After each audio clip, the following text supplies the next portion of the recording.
And it's also a problem or a challenge in order to take the leadership in terms of the domestic economic developments. If you get such a profitable industry in a country, most oil-producing countries have destroyed the rest of their economies. They are rightfully developing countries, but they have used the money and spent them and get inflation and appreciation of the currency and competed and destroyed other industries. So you had restrictions on management of how fast you should produce oil and gas too. And then use it for a better and competitive society. Besides, there are also environmental concerns in it.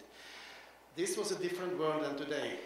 Today, we are very much living in a liberal international society, especially the last 20 years, after the breakup of the Soviet Union and the ideology, their ideology had broken down.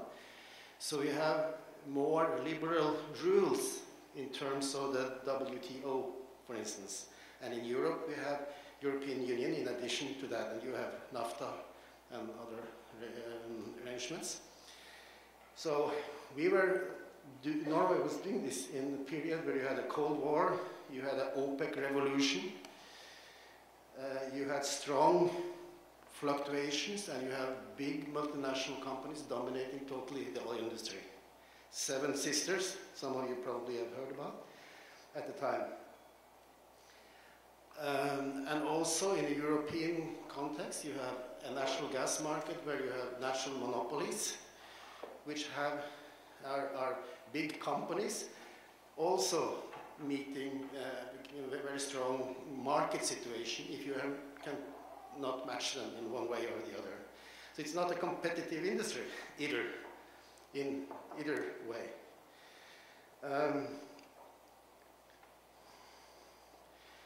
So to be a bit general, the background was a strong social democratic society. That means political system in the whole Northern Europe was very concerned that governments should lead economic and political developments, meaning a mixture of government activities and private industries. And many public services in Northern Europe were publicly owned at the time. That was one framework for being able to giving the state such a strong position.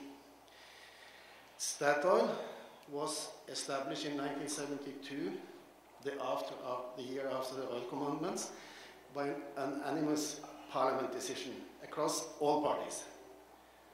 I don't know if it would be possible today, but at that time it was no discussion. The question was never whether the state should be involved or not, but how. Exactly how, and how it should be combined with other things. And together with Statoil, it was also established a bureaucracy. The company was one industrial engine, but you need to control the company. So at the same time, we established the Petroleum Directorate for regulations of the activities.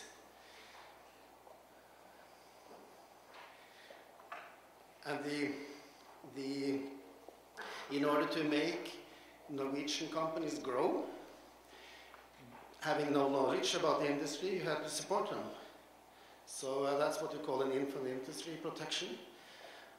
You can discriminate it against better foreign suppliers. The government said, the ministry said, if you get this license, you have to buy at least 40% of the supplies from Norway, even if they're more expensive and lower quality. When Statoil got the licenses of 50%, got 50% of all the licenses, meaning that without having any knowledge about the industry from the outset, if another and the licenses were put together in a way that you should have, like Exxon, Mobil, and others, and the ministry put them together in a group of companies which they thought were the best to develop the field. And they appointed an operator for the field as well. So, for instance, just an example, Statoil was established in 72, Statfjord was found in 72. Statoil didn't know anything about how to do it. They got 50% of the field. Mobil got 8%, and other companies other percentages. So Mobil got the operatorship for the license. With a small text, it was written that when Statoil got the competence to be operator, they should take over the role as operator. And Mobil, I think, was never considering the possibility of such a situation, but already in 1987, 15 years later, Statoil actually took over the operatorship for the field, which is a very big field.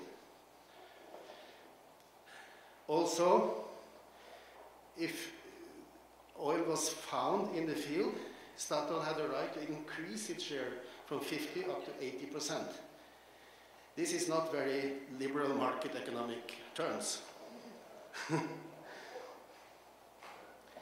But at the same time, if you look at the surroundings in the rest of the world,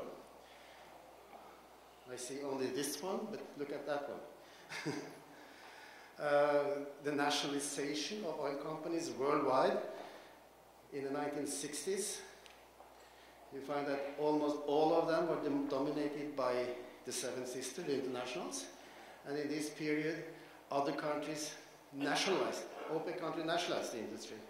And Norway went quite far in that direction. I think Canada was quite nationalistic too in that period.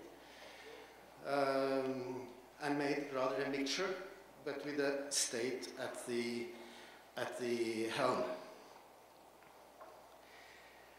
So,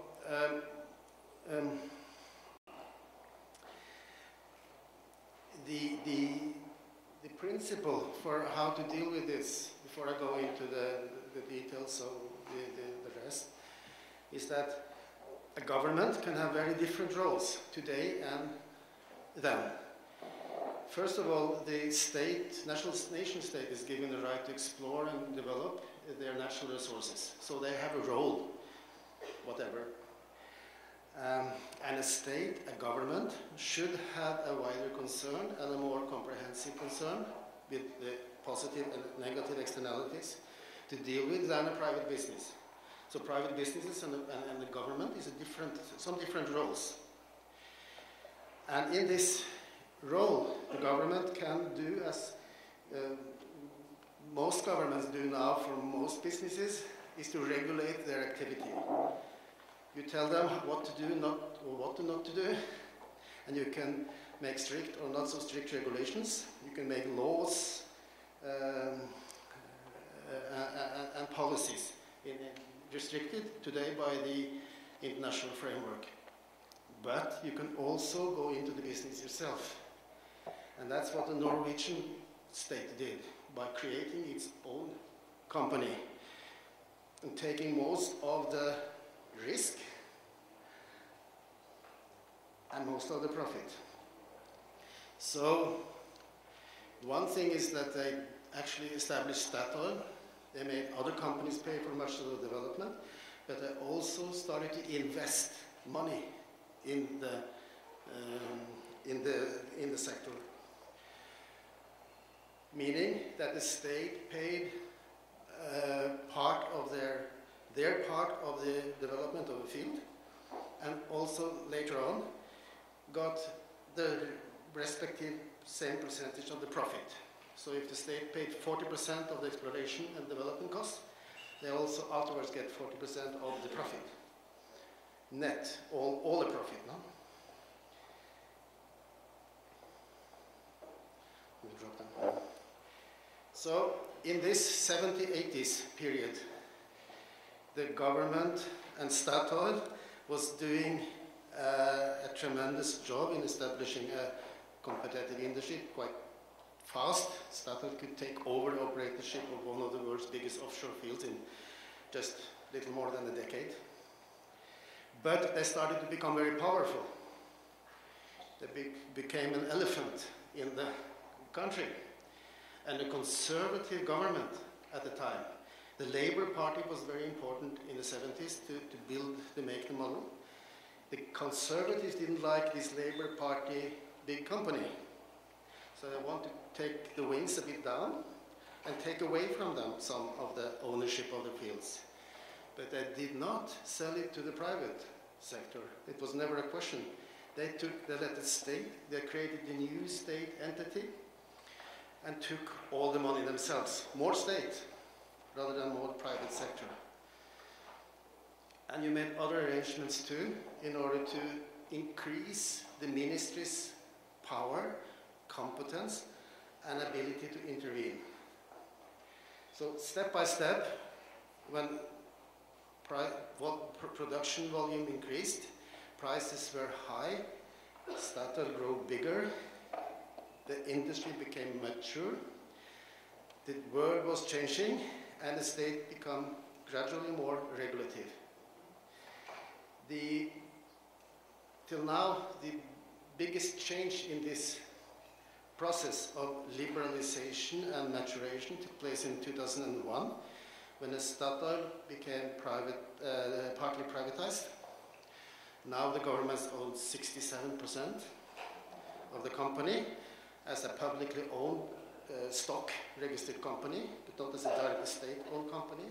And then the state again increased their power because as a stock registered company, the company couldn't do the jobs for the government anymore in terms of selling the government's or managing the government's direct ownership. They created a new 100% owned company called Petoro, and the Statoil was not allowed. They took away the Statoil's right to manage the gas pipeline system and created another 100% owned company called Gasco. That's only 10 years ago, no? So it was changed, the relationship, but it was partly to make Statoil able to compete abroad, to go anywhere, like in the tar sands in Alberta. They are in 30, 40 countries, I think, now. But it also made it more state in terms of direct state control. And the funny thing is that while Statoil had a dominant position before, later Statoil had merged with Hydro, oil and gas division. Hydro is quite big in Canada, I think. So together, they actually sell about 70 to 80% of Norwegian oil and gas still in the new liberal and liberalized industry and the world. It's not much of a competitive selling position either today. So, till now, the story has been that Norway never, after the strong nationalization period, you saw the same, I think, in Canada, in the UK. UK and I think also Canada was liberalizing very much of it in 1990s, and Norway never did that. We continued, we liberalized, we made it a different mixture between the state and the industry, but the state is still at the helm, no? So, how is this organized?